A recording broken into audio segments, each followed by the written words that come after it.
বিসমিল্লাহির রহমানির রহিম।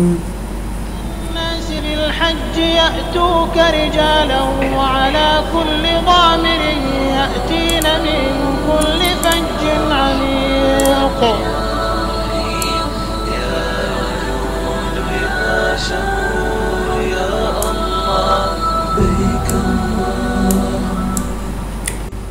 এখন হজের নিয়মগুলো আমরা বিস্তারিত জানব। হজ মোট 3 ধরনের। প্রথম হজটি হচ্ছে হজ্জে তামাত্তু, যেখানে হজ ও উমরা উভয়টি করা হয়, কিন্তু উমরার পরে ইহরাম খুলে ফেলতে হবে এবং হজের জন্য পুনরায় ইহরাম বাঁধতে হবে। 2 নম্বর হজ হচ্ছে হজে ইফরাদ, যেখানে শুধুমাত্র ইহরাম বেঁধে হজ করতে হবে। এবং 3 নম্বর হজ হচ্ছে হজে কিরান, যেখানে হজ ও উমরা উভয়টি করতে হবে এবং ইহরাম একবারই বাঁধতে হবে, ইহরাম কখনোই খোলা যাবে না। হজের নিয়ম।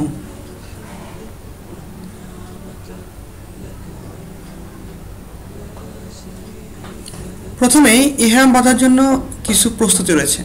তার ভিতরে নিয়ত করা, গোসল করা এবং সুগন্ধি মাখানো এবং ইহরাম পরিধান করা।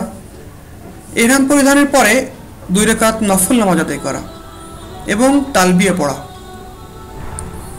এবং হজের জন্য নিয়ত করা।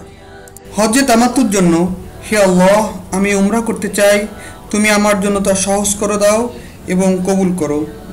হজ্জে কিরানের জন্য, হে আল্লাহ, আমি হজ ও উমরা উভয়টা নিয়ত করতেছি, তুমি সহজ করে দাও ও কবুল করো। এবং হজ্জে ইফরাদের জন্য, হে আল্লাহ, আমি হজ করতে চাই, তুমি আমার জন্য তা সহজ করো এবং আমার থেকে তা কবুল করো। এরপর 7 বার তওয়াফ করা। এই তওয়াফটিও ফরজ এবং এই তওয়াফের পর 2 রাকাত নফল নামাজ আদায় করা।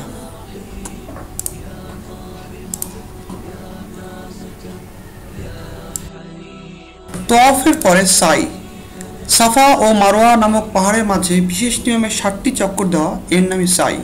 এই সাই করা ওয়াজিব। হজ তামাত্তুর জন্য, এই উমরার জন্য সাই আবশ্যক। কিরান বা ইফরাদের ক্ষেত্রে দেরি করা যেতে পারে। যে হজ সে তামাত্তু করবেন, সাই করার পর মাথা মুন্ডন করবেন অথবা চুল কাটবেন, এটাও ওয়াজিব। এরপর ইহরাম খুলে ফেলতে হবে, এর মাধ্যমে উমরা শেষ হলো। যারা হজে তামাত্তু করবেন, 8টি জিলহজ হজের নিয়তে ইহরাম বাঁধতে হবে। এই ইহরাম বাঁধাও ফরজ। এই ইহরাম মক্কা শরীফ থেকেই বাঁধতে হবে। এরপর তালবিয়া পড়া এবং হজের জন্য নিয়ত করা। এরপর মিনায় গমন। মিনায় গিয়ে জোহর, আসর, মাগরিব, এশা এবং 9 জিলহজের ফজর আদায় করতে হবে। 8টি জিলহজ মিনায় রাত্রি যাপন করা সুন্নত। এরপর 9 জিলহজ আরাফাতের ময়দানে গমন, এটিও ফরজ।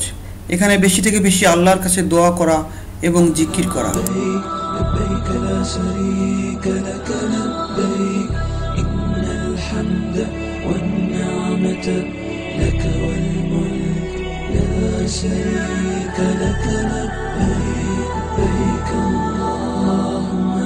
এরপর মুজদালিফায় গমন।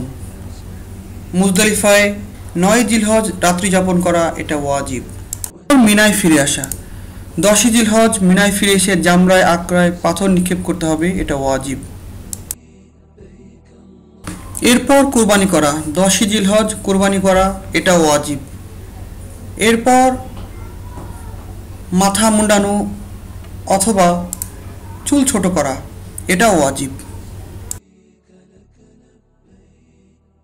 এরপর আবার মক্কায় ফিরে আসা। মক্কায় ফিরে এসে তাওয়াফে জিয়ারত করা, এটা ফরজ। এরপর সাই করা, এটা ওয়াজিব।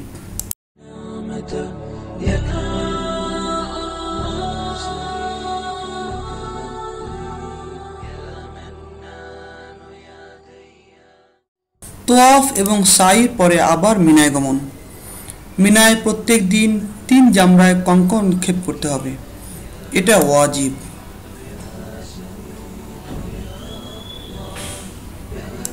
বিদায়ী তোয়াফ। মক্কা থেকে বিদায় নেওয়ার সময় বিদায়ী তোয়াফ করতে হবে, এটাও 7 বার। এটাও ওয়াজিব। এর মাধ্যমেই হজ শেষ হলো। এরপর মদিনায় গমন। রাসূলুল্লাহ সাল্লাল্লাহু আলাইহি ওয়াসাল্লামের মসজিদে নববীতে গমন সত্যি সৌভাগ্যের বিষয়। আল্লাহ তাআলা আমাদের সবাইকে হজ করার তৌফিক দান করুন এবং সবাইকে হজ্জে মাবরুর নসিব করুন এবং হজের সময় বেশি থেকে বেশি দোয়া করুন। আল্লাহ তাআলা যেন আমাদেরকে হিদায়াত দান করুন এবং সমস্ত উম্মতে মুহাম্মদীকে যেন আল্লাহ তাআলা হিদায়াত দান করুন। আমার জন্য দোয়া করবেন, আল্লাহ তাআলা যেন আমাকেও হিদায়াত দান করুন এবং আমাকেও কবুল করেন।